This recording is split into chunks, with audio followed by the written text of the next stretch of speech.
Hey everybody, Hans Hergy here. Welcome back to my channel. Today, Lisa and I are going out whale watching for 2 hours on a boat. It's gonna be a lot of fun.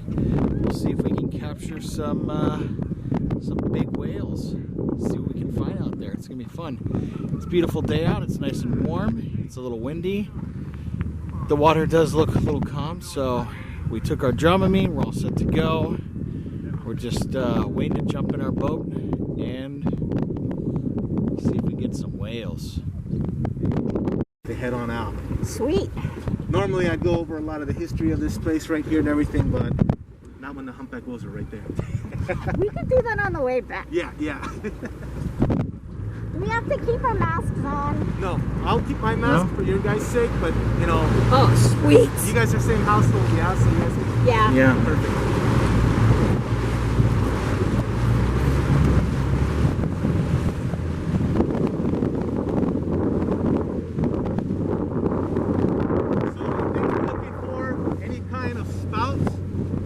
Splashing or anything like that. You know, three sets of eyes there. Picks up the noise.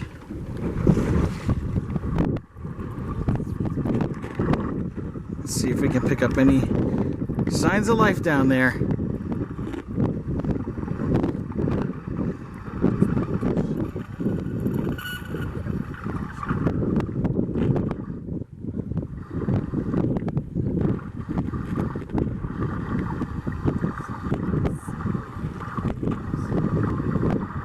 Is that it? Yeah. Do you guys hear it?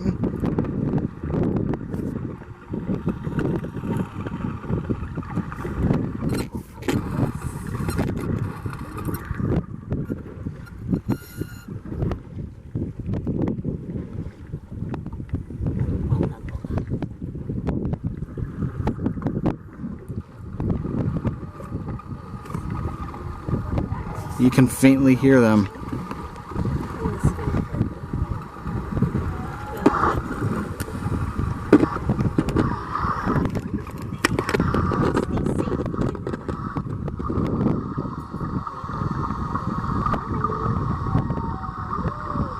Wow.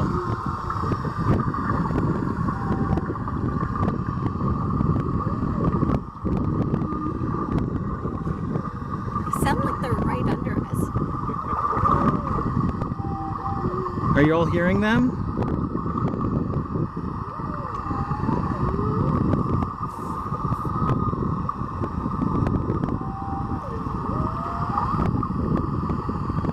It's beautiful.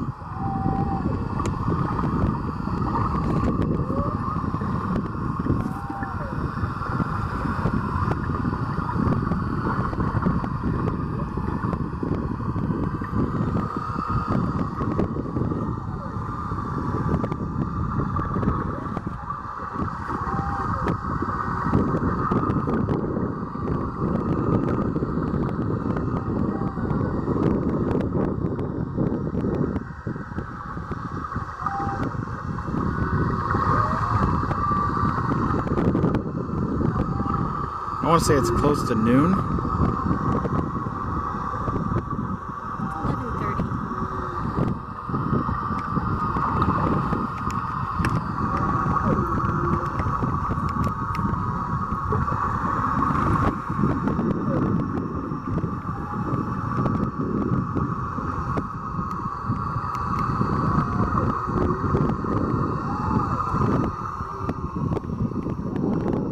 Oh, I see it. A tail way out there.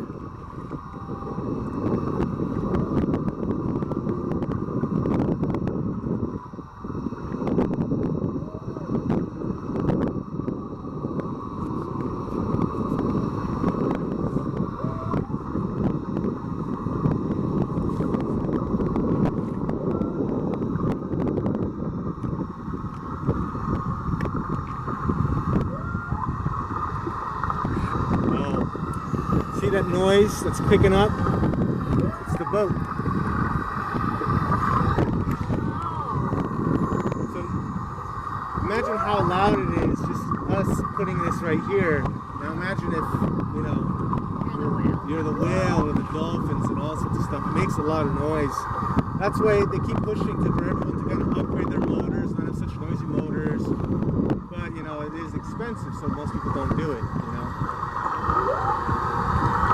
Has it made a difference with the pandemic and with the decrease in tourism? It actually, it has, because we actually started to spot them earlier this year.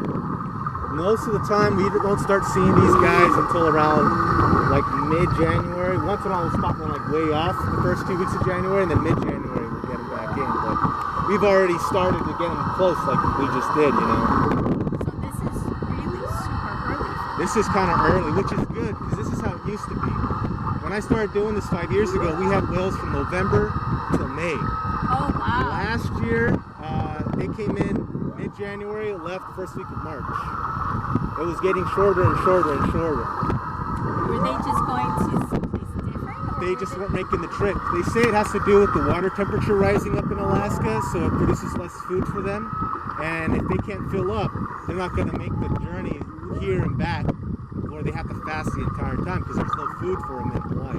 You know, 'cause that's what they'll do. The moms, when they leave Alaska, their blubber will be up to 14 inches thick. By the time they get back, it's about 1 to 2 inches thick. They're almost on the brink of starvation. So they get there and they start eating a bunch. Now, if you can't fill up, you're not going to want to make the trip. Right.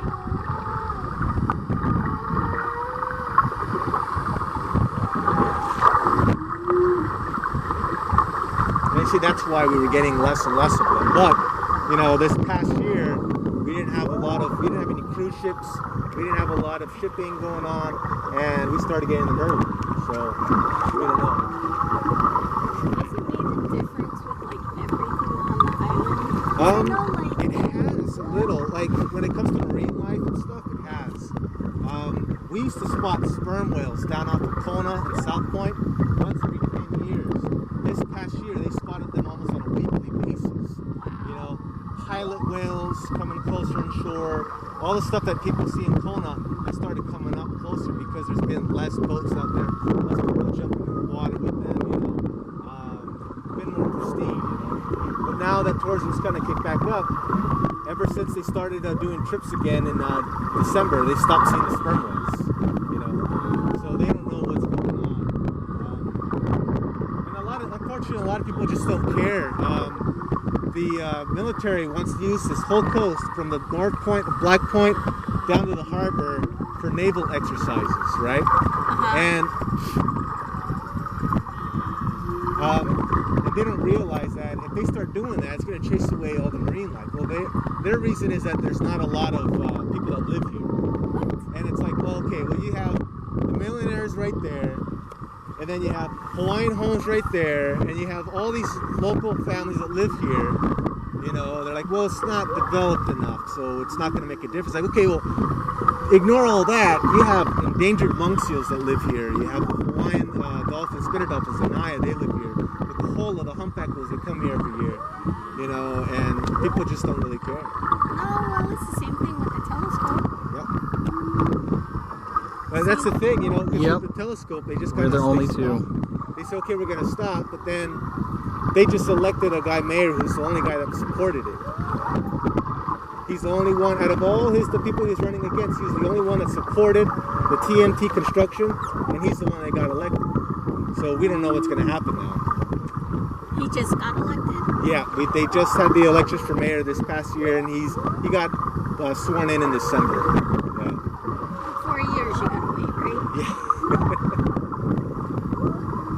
So we'll see what happens, you know. It's because, I mean, I don't think it's going to be built just because he did have some big names show up, you know. You had Jason Momoa, The Rock Johnson, you had all Bruno Mars, you know, all these people of Polynesian descent came and sort of support, and they put it on like international level. So now I think it's more protected.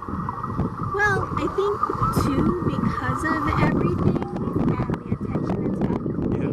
Didn't they lose funding? Well, a lot of their investors kind of started pulling out, Right. and then they just stopped all Construction altogether. Yeah, and it's postponed indefinitely, so there's no date anymore. Right.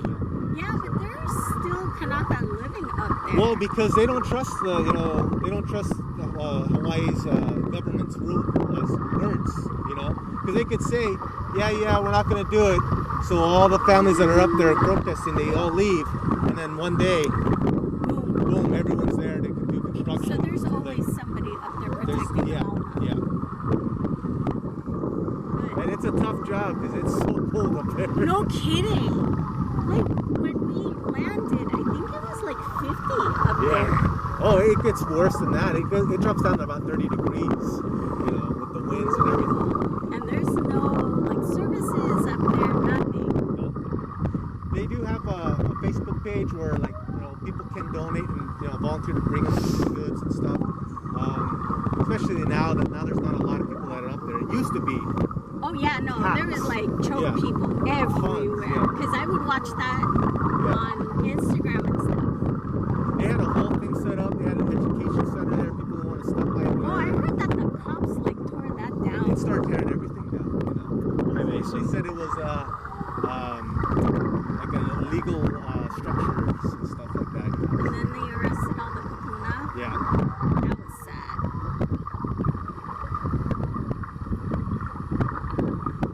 Yeah, so we'll see what happens, because I know the Navy did get approval to use this, but they haven't done it yet.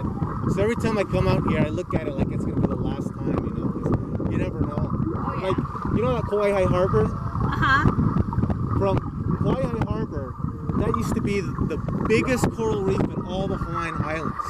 The biggest coral reef, You talk to all these local families that, they're kind of up there in age. They'll tell you how beautiful it was, how there's turtles and dolphins everywhere, and you see the old paintings of how gorgeous it was. And now, shipping harbor, all gone.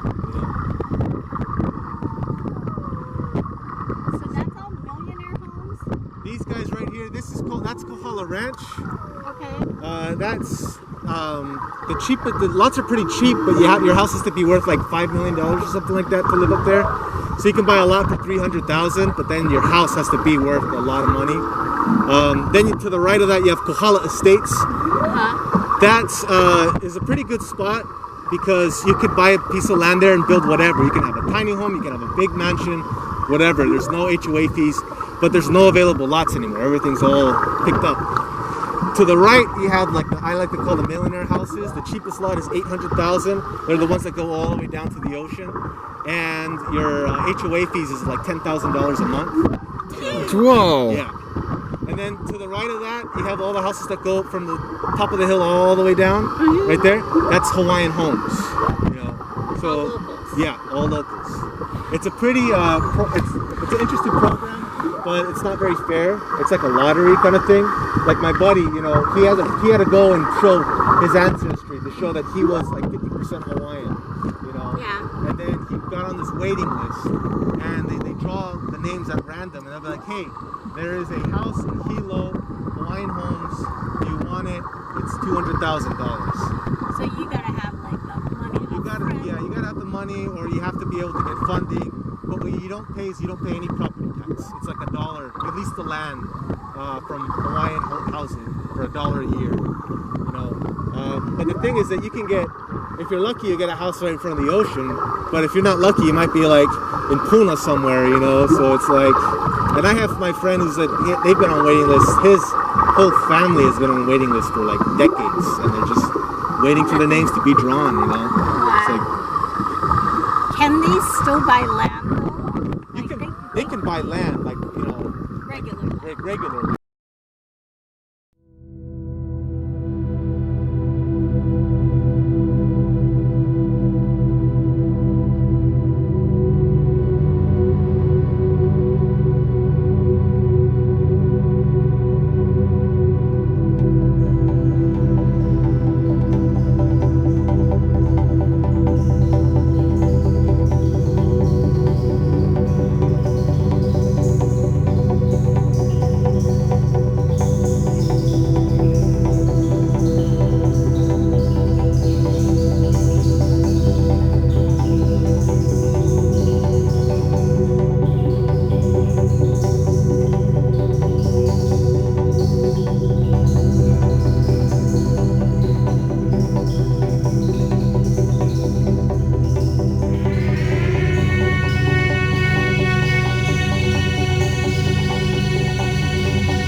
you.